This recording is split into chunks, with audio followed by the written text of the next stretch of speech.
Companheiros, o Gilson, então, fará para nós o estudo da noite de hoje e que Deus o inspire nas suas orientações. Então, boa noite a todos. E quem ia fazer o estudo era o Henrique Fernandes. Então, quem escala consultou 12 expositores, nenhum dos 12 pôde, sobrou eu, e ele pediu para eu fazer o estudo. Então, vamos conversar acerca de um assunto que eu fiquei pensando. Nós já conhecemos, foi fundador daqui, Chico Xavier. Conhecemos, ouvimos falar do trabalho dela, Madre Teresa. Francisco de Assis tem uma posição exponencial no campo da religiosidade, no campo da Igreja Católica, do catolicismo, né? Agora, por quê? Como? E o que eles fizeram para serem pessoas assim? Eles eram diferentes. Eles eram diferentes. Não é verdade? Tinham mediunidade, muitos deles, mas, sob o ponto de vista do início da mensagenzinha da prece de Emmanuel, ele pede a Deus para ensinar-nos a viver. Quer dizer, então o Espiritismo é a religião que ensina a viver, com mais minúcias, com mais nuances, que muitas vezes... Carlos, é bom abaixar um pouquinho, eu acho que está muito alto. Com minúcias que nós, muitas vezes, não percebemos do cotidiano. O Evangelho fala que a vida é difícil, é cheio de agruras, dificuldades, que são verdadeiras agulhadas durante o dia, pequeninas agulhadas, mas que atormentam a pessoa. E com isso ela se destrambelha e às vezes não tem uma posição, uma reação correta, evangélica, espírita, que seria desejável, porque ele é espírita, mas no entanto ele escorregou diante de uma palavra mais dura de alguém, diante de uma palavra de ofensa, um desagrado, uma coisa que ele gostaria de fazer, pretendia, ele traçou nos planos da vida material, até da conquista de cargos intelectuais, etc., que é natural da vida. Mas, às vezes, ele não consegue e ele fica cabrunhado, fica nervoso, às vezes fica até colérico. Então, ele tem uma reação que o Evangelho diz para não ter. Aqueles outros, o Chico, para vocês terem uma ideia, ele andou um tempo na vida dele, quando ele já estava militando na doutrina, ele já era conhecido no Brasil inteiro, que os jornais davam publicidade, aquele capial lá de Pedro Leopoldo, de um lugarejo de Minas, estava recebendo poetas, literatos, enfim, espíritos que morreram e estavam dando notícias. E havia uma corrida grande de jornalistas, de pessoas do Brasil inteiro, para muitas a carta de consolo, que parentes, chegados, filhos, mães, esposa, isso e aquilo, tinham desencarnado, às vezes, subitamente, e eles iam atrás dele. Então, um deles, que foi o César Carneiro, se não me engano, filho desencarnou subitamente, filho único, ele foi lá, recebeu um soneto que ele viu no céu, escrito, em luz de neon, gás neon, como se fosse um anúncio de neon, ele viu aquilo iluminado e assinado Cezinha, ele pegou um papel, deu tempo, que tinha méritos. Ele era uma criatura que ele teve uma encarnação junto de Jesus, depois foi revelado pelo Chico, e ele foi um daqueles que conviveu com Jesus, amava Jesus e trabalhou com Jesus. Então, esse aqui. Aí ele viu aquele soneto, pegou um papel, um lápis, ele não era nada, não tinha nenhuma religião, mas era uma pessoa muito boa, um homem correto. Aí ele escreveu o soneto, e no dia seguinte ele pegou um ônibus e foi para Uberaba, para Pedro Leopoldo, para saber o que era aquilo. Ele, não, quero saber, e assinou Cezinha. Quando chegou na rodoviária, que ele perguntou onde era a casa do Chico, o rapaz perguntou. Aliás, o rapaz fez, ele traçou, vamos dizer, características até simpáticas e educadas acerca do Chico. Ele disse: o Chico é a pessoa mais feia da rua. Mais feia da rua. A casa dele também é a casa mais feia da rua onde ele mora, mais pobre. E não tem, inclusive, porta. Tem um pano grosso pendurado lá em cima, que desce até o chão para impedir a passagem de pessoas. Era a porta. Quer dizer, era tão pobre o Chico. Agora, levava uma vida de extrema dificuldade, passava fome, inclusive. Mas, o rapaz descreveu, ele é uma pessoa feia, ele está sempre vestido de camiseta de linha, de uma calça surrada e de tamancos. Aí, quando ele entrou na rua, que ele olhou, viu esta pessoa descrita pelo rapaz da rodoviária, falou: é o Chico. Quando ele foi se aproximando, o Chico sorriu e falou: César, primeira vez que ele estava vendo, venha, vamos entrar, que Emmanuel está nos convidando para orarmos pelo seu filho Cezinha. E ele, estupefato, entrou, e o Cezinha deu uma comunicação e assinou que era para o pai. Bom, então por que esses espíritos são assim? O que eles fizeram ao longo da vida presente, ao longo do passado?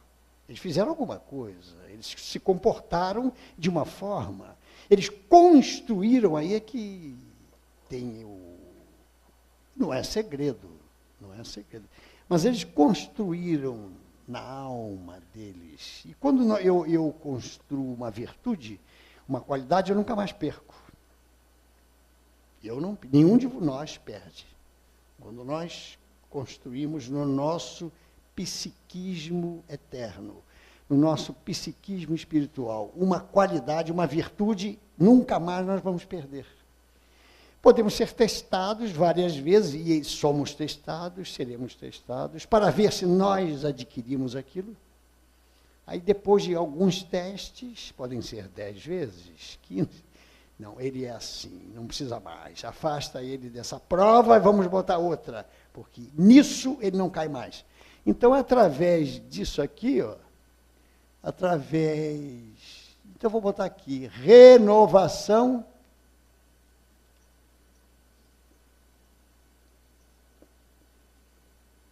espiritual. Nós efetuamos através de 2 processos. Intelectual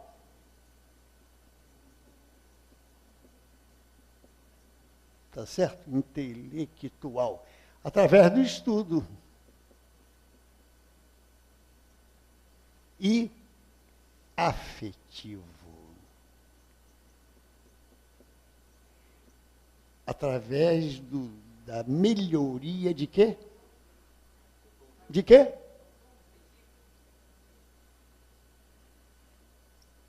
Afetivo. Através de quê? Hein? Quem quer dar um palpite?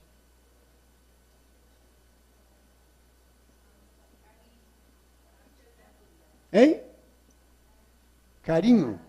É uma qualidade. Hein? Isso. Prática da caridade. Trabalho no bem. Não tem jeito. Não tem saída. Tem que ser dessa maneira. Os espíritos falam isso. Então,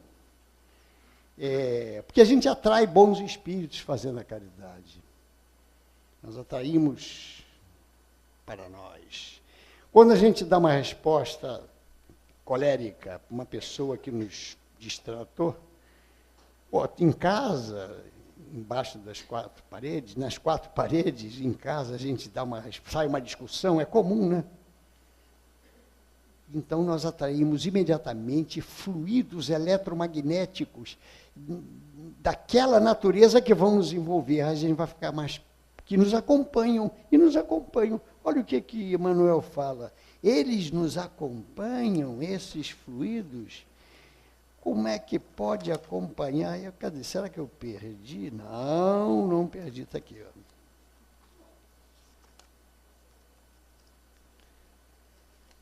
ó. A prova científica disso que eu falei. E que o Espiritismo fala e prova. Olha aqui, ó. Quando um homem comete uma ação má, os reflexos dela perduram por muito tempo na atmosfera espiritual em que ele vive. Então, os reflexos espirituais maus, pesados, incomodativos, vão me acompanhar como se fosse uma redoma fluídica, que não, vamos acompanhar esse aqui, porque ele escorregou lá e agora ele nos atraiu, e não tem jeito. Então, para desfazer isso, eu tenho que praticar o bem. Aí eu começo a desfazer. Demora, hein? Às vezes demora um pouco. E às vezes nós somos 20 anos, 30 anos, a mesma pessoa. Nós pensamos durante 30 anos o mesmo tipo de pensamento. Eu fiz uma operação de hérnia bilateral em agosto, e o médico falou, repouso absoluto, e não faça força, não pegue peso. Aí eu fui para casa, tomei banho e pensei, agora eu vou deitar e rolar. Aí falei para a minha mulher, que se chama Ana, a maioria conhece aqui, Ana, café! Eu na cama. Silêncio. Ana, livro dos espíritos. Ela, vai lá, apanha. Se quiser café, faz, que eu não vou levar, não.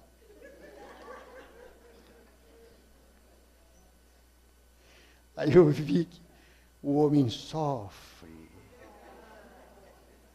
Era uma provação. Mas eu estava operado. Então, eu cheguei deixa eu falar, você fica lá só ouvindo. Olha aqui.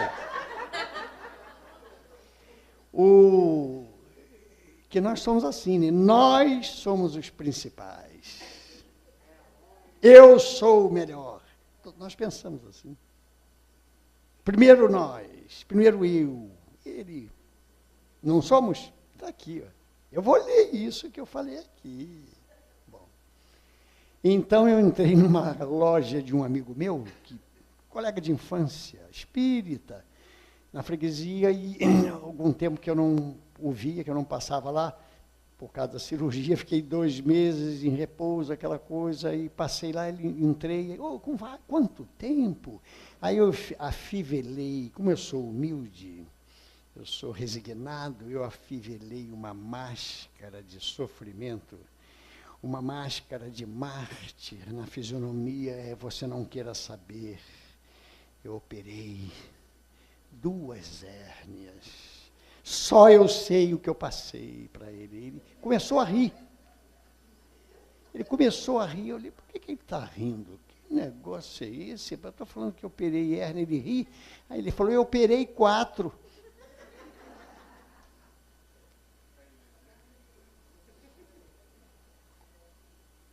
Fiquei calado, mudei de assunto, puxei assuntos da doutrina, aquela coisa, mas então, olha aqui. Ó. Então, cada vez que a gente comete um ato mau, a criatura ignorante que nos observa se faz pior. Só que essa criatura pode ser encarnada ou desencarnada. O espírito, ele dizia que era assim, ele afirmava a 4 ventos que era bonzinho, que era isso, que era aquilo, olha aí, fez tudo ao contrário. Aí a pessoa desanima. Os olhos menos benevolentes que a veem se tornam mais duros. O homem quase retificado, que identifica a ação má que a gente comete, né? Estaciona e desanima. O missionário do bem que a surpreende encontra mais dificuldades para socorrer os outros. E por aí vai. Agora, uma boa ação, contudo, edifica e ilumina sempre. criatura ignorante que a observa aprende a elevar-se. Os olhos menos benevolentes que a veem recebem nova claridade para a vida íntima. O homem quase retificado adquire forças novas para continuar o caminho dele.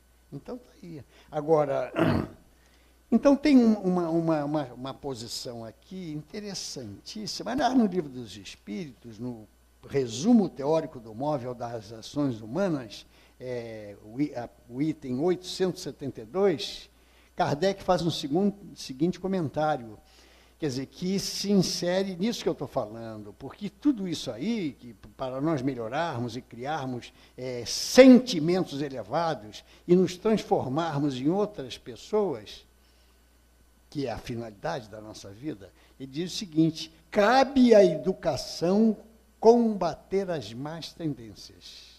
E ela o fará de maneira eficiente quando se basear no estudo aprofundado da natureza moral do homem. É o Livro dos Espíritos, item 872. Então, se baseia na nossa natureza moral. Não é é importante, mas não é uma educação acadêmica, de bancos escolares. Essa é diferente, é mais profunda. Nós é que temos que desenvolver.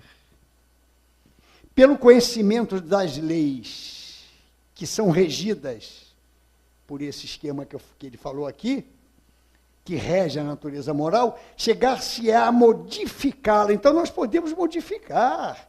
Eu posso modificar a minha natureza moral para melhor, como se modifica a inteligência pela instrução e o temperamento pela higiene.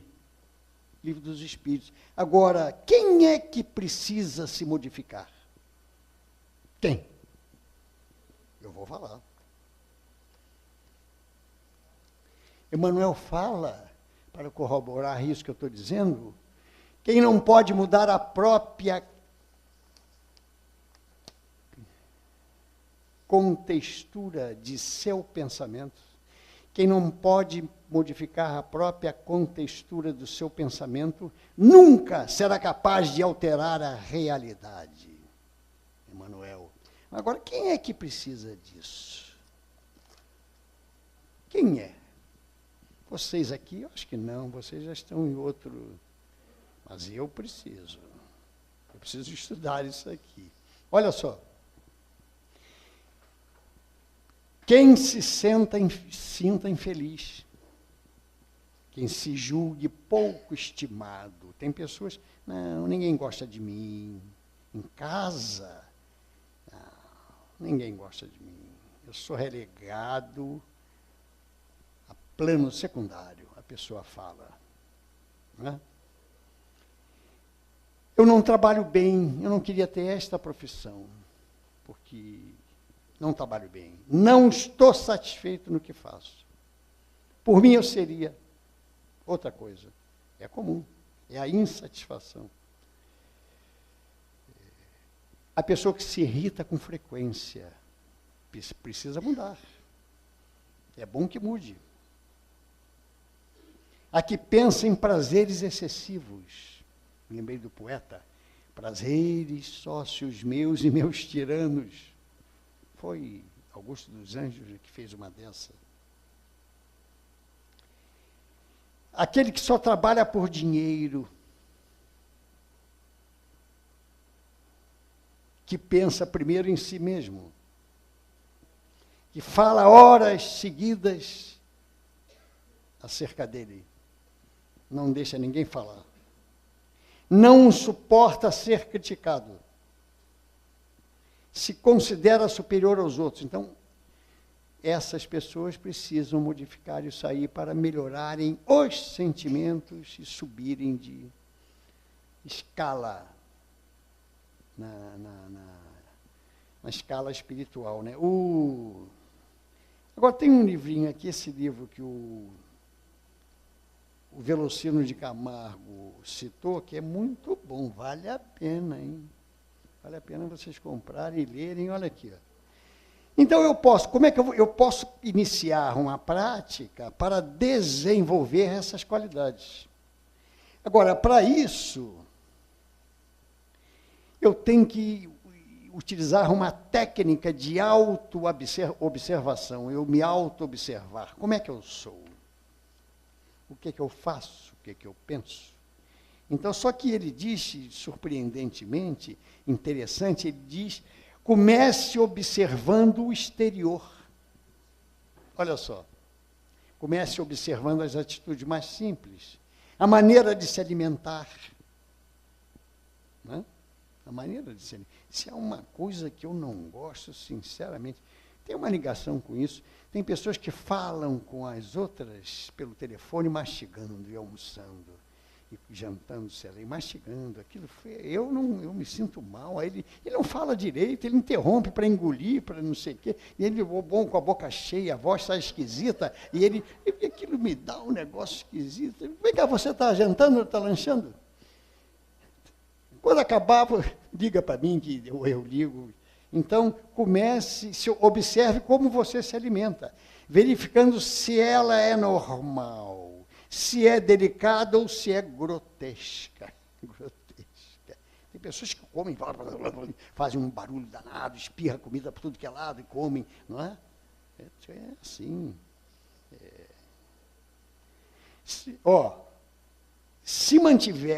Se tiver que melhorar essa maneira de se alimentar, melhore, pois já estará treinando a mudança. Então, a gente tem que treinar a mudança dos hábitos exteriores, para depois entrar nos interiores. Olha aqui. Observe também a sua maneira de sentar na cadeira. Tem gente que senta, né?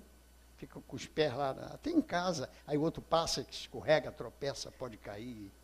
Ele senta todo escarrapachado na cadeira. Então, observe a sua maneira de sentar. Parece que não é espiritismo, mas é espiritismo. Se tiver que melhorar a postura, faça-o sem rodeio. Observe o seu guarda-roupa e os seus sapatos. Eles estão devidamente arrumados ou necessitam de uma maneira melhor de organização? Observe também se você apaga a luz quando sai de uma peça de casa, ou se fecha a gaveta que abriu, ou ainda se arrumou uma coisa que desarrumou. Se pedir um livro emprestado, devolva. E não ser igual àquele grande... Não é espiritismo, mas são coisas pequenas, pequeninas, mas que têm importância.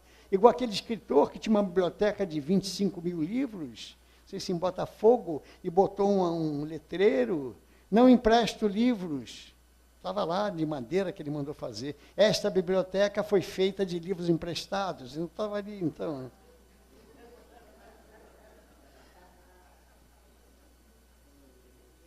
Então,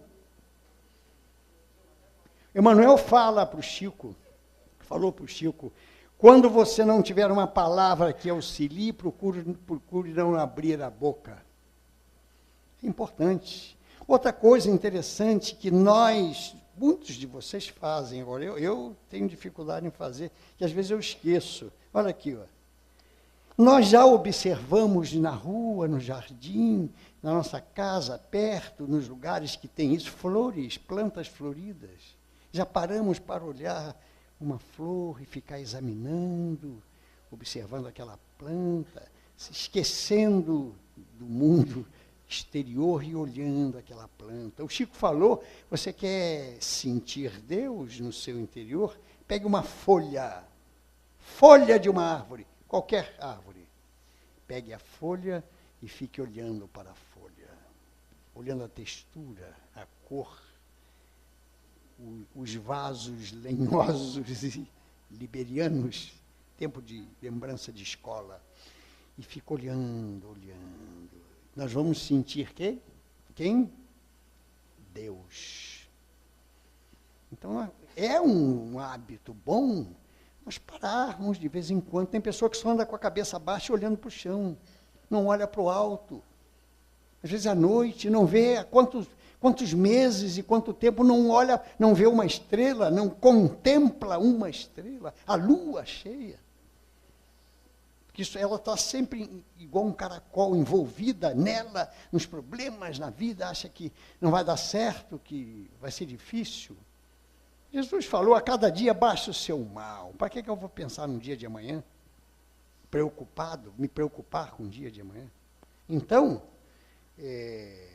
Os pássaros, 5h30 da manhã, o idoso acorda mais cedo, 5h30 da manhã, os pássaros cantando. Eu digo, é maritaca ou o que é? Né? O maritaca eu acho que não passa na freguesia, né?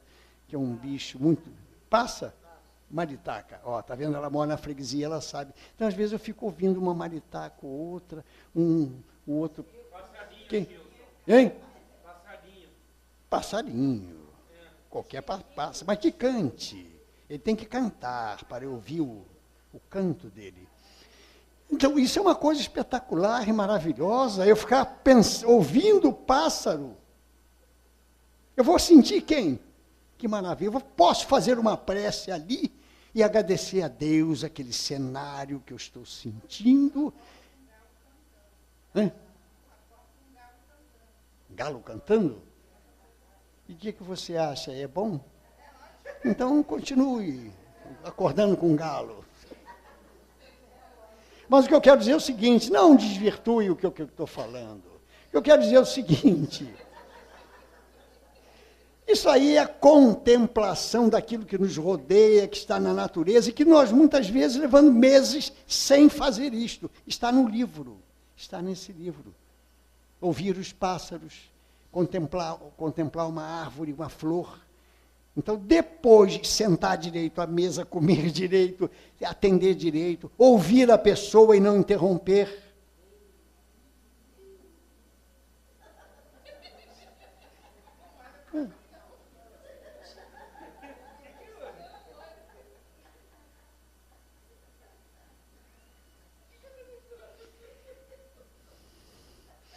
O brasileiro tem essa mania, né?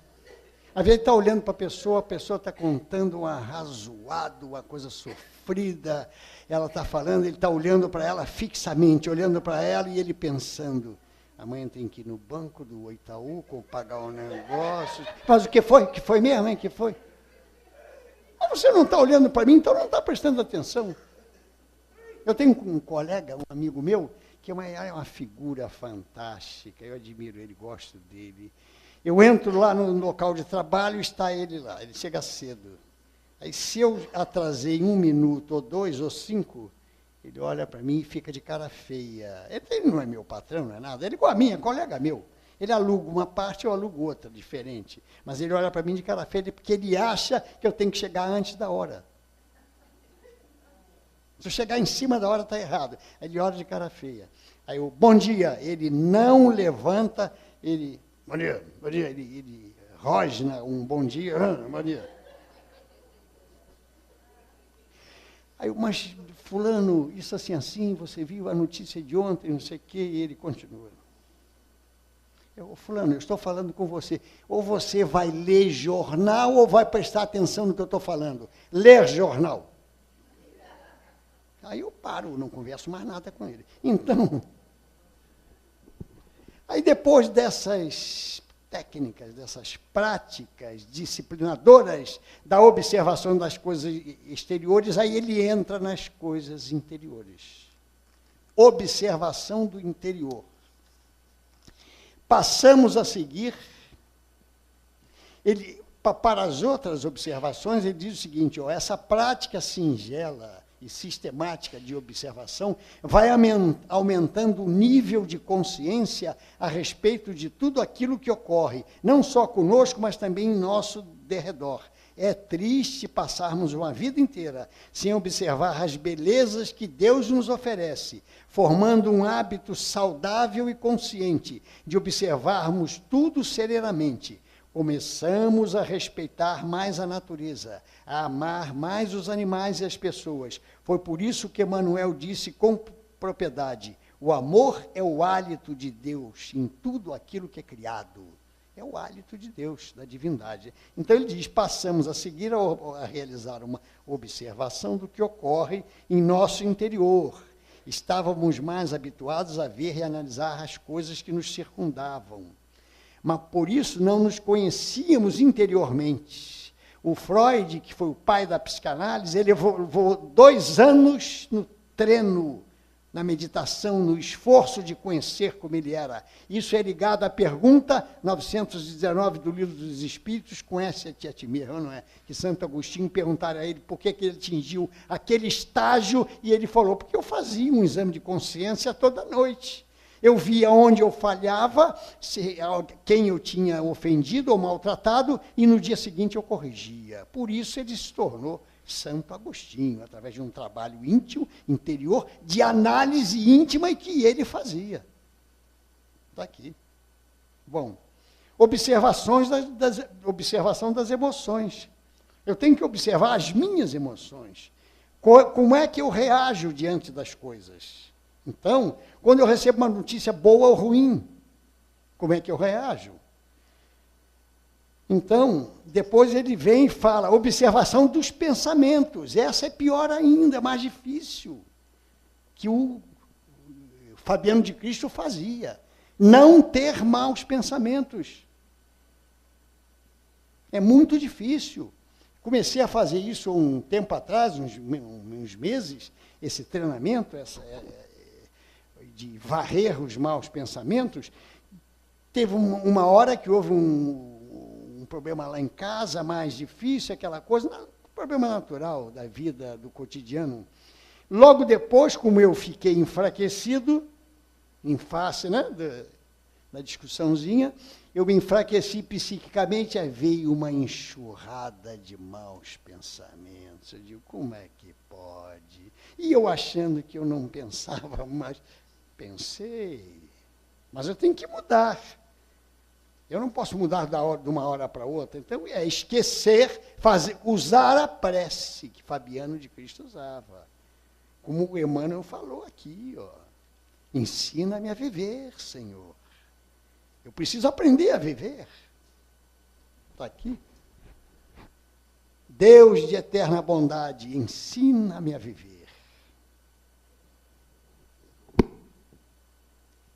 A compreender os outros sem ferir a ninguém, a nunca desertar dos deveres que assumo. Tinha um médium, um espírito pecador, difícil, ele levou 30 anos no plano espiritual. Humberto de Campos é que conta isso num livro que ele deu pelo Chico. Ele levou 30 anos se preparando para reencarnar. Ele frequentou cursos de espiritismo, lá no plano espiritual, que lá tem cursos. Ele, enfim, fez um preparo maravilhoso. Ele ia ter um pai, uma mãe, uma família adoráveis, maravilhosos. Ele ia ter uma saúde de ferro. Ele ia ter acesso às letras. Ele ia conseguir atingir patamares universitários. Ele ia escolher, ia ser engenheiro, se não me engano. O pai ia ter dinheiro. Então, ele ia ter tudo de bom da vida material. Nenhuma dificuldade para ele ser espírita. Que o guia, não, ele vai ser espírita, médium espírita, dos 30 aos 60, 30 anos. Trabalhou 2 anos, tinha uma mediunidade desenvolvida, uma mediunidade ostensiva mais diferenciada que o comum. Então, trabalhava, era uma correria, gente de sofredores, gente doente, de toda sorte, e ele dando orientação no centro, aquilo tudo. 2 anos depois, ele desapareceu do centro. Humberto de Campos levou uma senhora cuja filha estava obsediada no centro, e ele soube, a gente vê que o espírito desencarna, não vira mágico. Humberto de Campos soube que naquele lugar, naquele bairro onde esta senhora morava, havia um centro que tinha um espírito, um reencarnado, que era um bom médium e que tinha saído de onde Humberto de Campos estava. Então ele foi procurar, ele perguntou lá no plano espiritual, quem eu procuro lá na Terra, no centro tal, no bairro tal? Procuro fulano, ele saiu daqui com essa missão. Aí ele foi, chegou lá no centro, perguntou ao guia, um dos espíritos que trabalhavam no centro, o fulano, o médium, cadê? Ih, olha, ele está faltando. E não tem vindo com frequência, não. Aliás, ele falta muito mais do que vem. Mas ele mora aqui perto. A casa dele é ali, vai ali. O espírito indicou. Por isso que a gente, quando botar nome embaixo, na caixinha. Se for desencarnado, bota fulano de tal, desencarnado. E fulano de tal, encarnado, rua tal, número tal, bairro tal. Só não precisa botar o telefone nem o CPF, mas bota o nome e endereço para os espíritos irem lá certo. Eles vão adivinhar? Eu boto Luiz Carlos da Silva, ponto, encarnado. Onde é que mora? Quem é esse Luiz Carlos da Silva? Quantos existem? O espírito é mágico na hora ali para adiantar, para adivinhar? Não. Então, Humberto de Campos foi, quando chegou ele estava na varanda. Aí Humberto de Campos, pela intuição, intuiu a mãe para perguntar, para pedir ao médium que estava na varanda de pijama, lendo um jornal, aí para atender a filha que estava ali do lado, que estava obsediada. Ele, não. Eu trabalhei no centro 2 anos, era uma canseira, vocês não queiram saber. Não, e aí disse que não, e usou esta expressão que está no livro lá que Humberto de Campos colocou. Eu trabalhava igual um burro de carga, atendendo pessoas. Eu cansei. E quem trabalha de graça é relógio. Mais na frente tem um outro centro. Vai lá que vocês vão encontrar pessoas que atendam vocês. Quer dizer, ele reencarnou, foi preparado um esforço fantástico de vários espíritos bons, técnicos de vários assuntos, cursos, para trabalhar 30 anos, ele trabalhou 2 e desistiu. É o fracasso da mediunidade. É o fracasso, porque a gente acha, muitas vezes, que estamos entrando no centro fazendo favor. Eu estou fazendo um favor aos espíritos. É isso? É o contrário, eles é que estão fazendo um favor a nós. Né? Então, nós temos que observar os pensamentos. Ele fala aqui. A ciência já estuda a ação dos pensamentos no psiquismo e no próprio corpo humano. Já começa a constatar os efeitos que eles produzem nas relações mente-corpo, como no equilíbrio espiritual dos indivíduos. Então, está aqui a explicação científica de por que eu devo disciplinar os meus pensamentos. Logo, criar o hábito de observar os próprios pensamentos é acordar esse aspecto da consciência no que se refere a tudo aquilo que pensamos, ou seja, é observar detido e serenamente os pensamentos e dizer se eles estão produzindo sofrimentos ou gerando alegria, se estão sendo uma fonte de bem-estar interior ou de desconforto mental. Observe os pensamentos, como se você estivesse sentado numa montanha e eles fossem surgindo lentamente. Analise-os e, de posse dessa análise, você poderá modificar o rumo deles, se julgar necessário ou não. Quer dizer, então, está aí a explicação científica espírita acerca dos pensamentos. Somos as únicas criaturas na face da Terra capazes de mudar nossa biologia pelo que pensamos e sentimos. Quer saber como estará seu corpo amanhã? Olhe seus pensamentos hoje. Não vou conseguir. Não valho nada. Não tenho nenhuma qualidade. Quem sou eu? Alguém já falou. Não. Chamei para dar o passe. Não, sou impura. Ah, sim. Então você queria que Jesus viesse aqui e desse o passe, né? Que todo mundo é impuro. Todo mundo é. Então tem que ser através dos impuros que estão fazendo força para um dia serem puros, que tem que começar a dar passe. Uma senhora chegou lá, idosa, no Chico, a presidente do centro.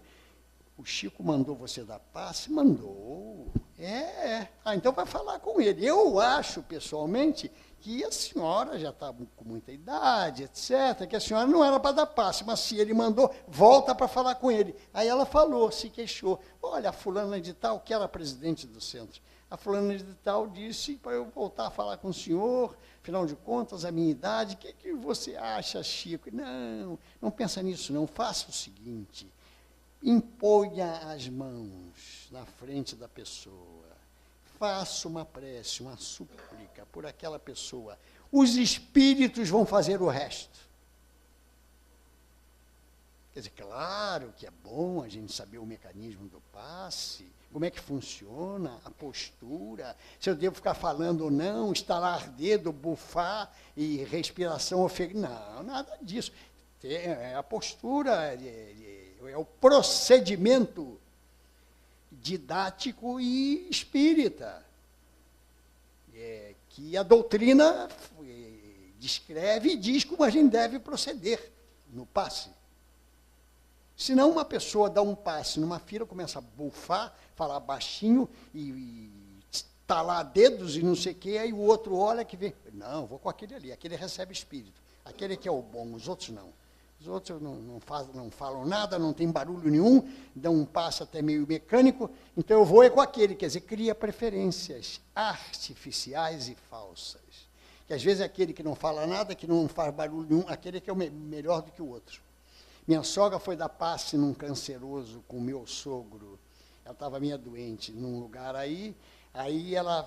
César, você dá o passe, eu faço a prece. Ela fez a prece e ela tinha vidência. Quando acabou o passe, que eles estavam voltando, ela falou, César, quando você... Ele dava passe assim, o meu sogro. Ele dava passe assim, eu tomei vários passes com ele, ele dava passe assim. Igual que Chico Xavier dava, que eu tomei um passe com Chico Xavier em Uberaba. Quase entrei pela terra, mas não entrei. Mas o Chico dava assim. E quando ele dava aquela perfumaria, aquele perfume da Sheila, eu digo, meu Deus, como é que pode? Quem sou eu? Aí, a minha sogra falou, César, quando você estava dando passe, eu vi sair da sua mão, da palma da sua mão, como se fosse um maçarico de luz, e entrando no corpo do doente. Mas meu sogro tinha uma fé especial. Agora, pessoas conhecidas nossas, está quase acabando. Não vi ninguém dormindo, que coisa espetacular. Então... Marilda, que nós conhecemos aqui, ela sabe por que eu estou citando o nome dela? Porque a Marilda teve uma vida de testemunhos espirituais e ela foi uma vencedora. Ótimo, ela deve... Eu venci, realmente. O marido, morreu de infarto subitamente, não foi isso, Adalberto? Não foi infarto, não? De repente, ela viu um filho que se suicidou, enforcado, e ela continuou vindo, ela não parou, não se lamuriava, não se queixava, continuava trabalhando. Calma que eu vou chegar lá. Elas não são apressadas. Vocês se fixem na primeira parte que eu li. O neto doente também tinha uma doença psíquica, né? Era especial, desencarnou também na adolescência, né? Ela adorava aquele neto. O olhar dele para ela era uma coisa, eram 2 diamantes de luz se misturando com 2 safiras de luz, o olhar de uma para o olhar do outro, avó e neto, né? Aquela coisa. Ele falava, conversava com ela com o olhar. Desencarnou de repente. 3. Né? E a filha, no carro, sinal fechado. Iam para o GAPEB, a outra instituição que tem lá no Anil, para trabalhar. A filha, estou sentindo um negócio aqui, tombou a cabeça no ombro, desencarnou. 4. Ela ficou sozinha, não é? Que o genro dela, viúvo, trabalhava durante o dia. Ela não parava, ela vinha aqui, ela fazia um curso com um professor do Frei Luiz, segunda-feira à noite, ela ia no GAPEB, aqui, coral, tudo que é lugar, trabalhava. Quando desencarnou naquele hospital da Taquara, quer dizer, ela é um exemplo de que ela fez isso que eu falei aqui, de mudança de pensamentos, renovação íntima. Ela não reclamou, nunca vi Marilda reclamando. Fui no hospital vê-la, demos o passe. Um dia, 2, 3 dias depois, a moça, a atendente lá do hospital falou: quem é essa senhora? Ela é artista, é da televisão, ela tem algum cargo alto, por quê? Não, porque só ontem vieram 76 pessoas visitá-la. 76 pessoas no domingo. Tiveram que fazer fila. Entra de 5 em 5, de 6 em 6. Ela foi uma vencedora. Então é isso, meu irmão. É difícil? Não. Pergunta 909 do Livro dos Espíritos. Aqui está a razão por que nós não botamos em prática. Quer dizer, vocês colocam, mas eu não coloco. Está aqui, ó, a razão. Não sei se o Braz também coloca. Ele deve colocar. Coloca? Com certeza? Isso. Então, vamos ver aqui. 909.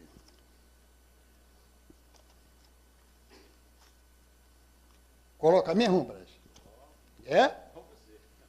Igual a mim? Pergunta: o homem poderia sempre vencer as suas más tendências pelos seus próprios esforços? O homem poderia sempre vencer as suas más tendências pelos seus próprios esforços? Sim. Resposta. E às vezes com pouco esforço. Tem tradução que bota, e às vezes com insignificante esforço. E a gente acha que é uma batalha campal, que é um esforço ciclópico que a gente tem que desenvolver para fazer isso que está aqui.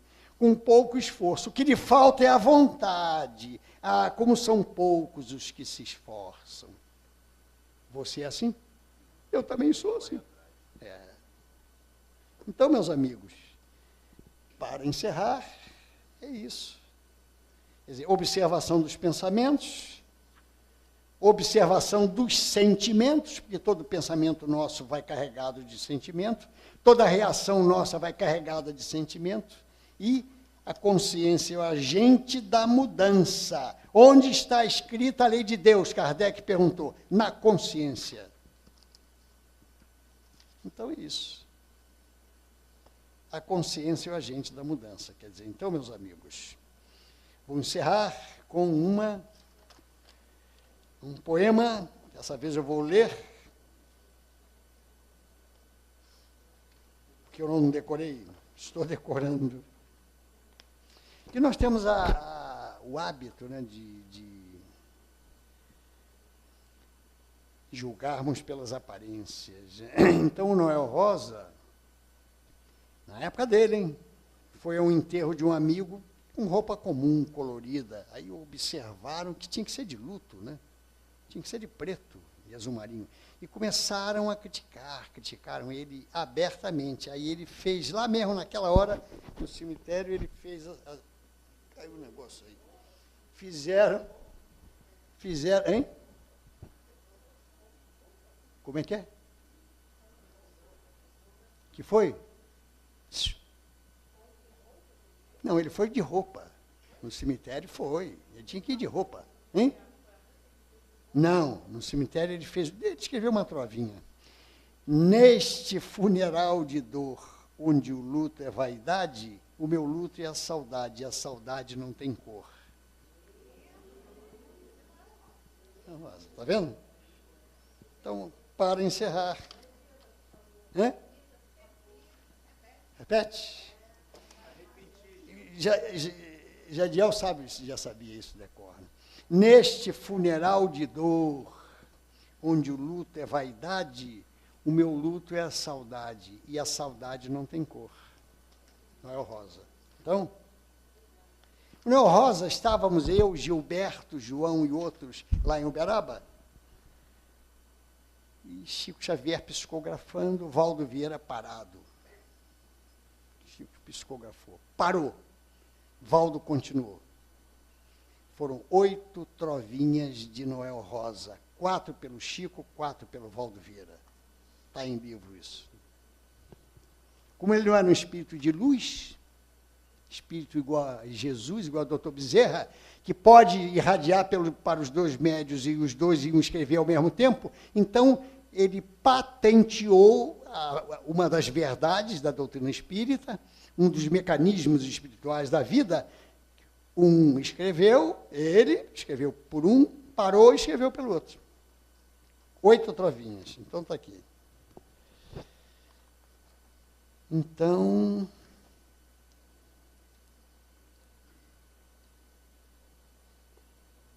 eu só vou ler 2 trovas. Uma do Euríclides Formiga. Para todos nós, é mais para mim. Senhor amado, abençoa quem no corpo se consome, esquecido de si mesmo, para exaltar o teu nome. Euríclides Formiga. E quem ao chão se nivela, para servir-te de rastros, por entre as sombras da terra, acendendo a luz dos astros. Acendendo a luz dos astros. Então, tem uma aqui que eu escrevi, que eu achei espetacular sobre o perdão. Se vocês tiverem paciência e eu achar, está aqui, ó. Que coisa espetacular. Pelo lápis do Chico Xavier, hein? Perdoa sempre outra vez, onde a voz do crime ecoe. Há quem faça o que já fez, por ser ainda o que foi. Boa essa, né? A pessoa faz porque já fazia. Faz hoje porque fazia antes. Então tem que mudar os pensamentos, os sentimentos, etc, etc. Agradeço a atenção, a paciência de todos, muita paz, e acredito que trouxe dos alfarrábios doutrinários alguma coisa útil, de valor para todos vocês que estão ouvindo, mas principalmente para eu aqui, que sou o pior que está aqui dentro.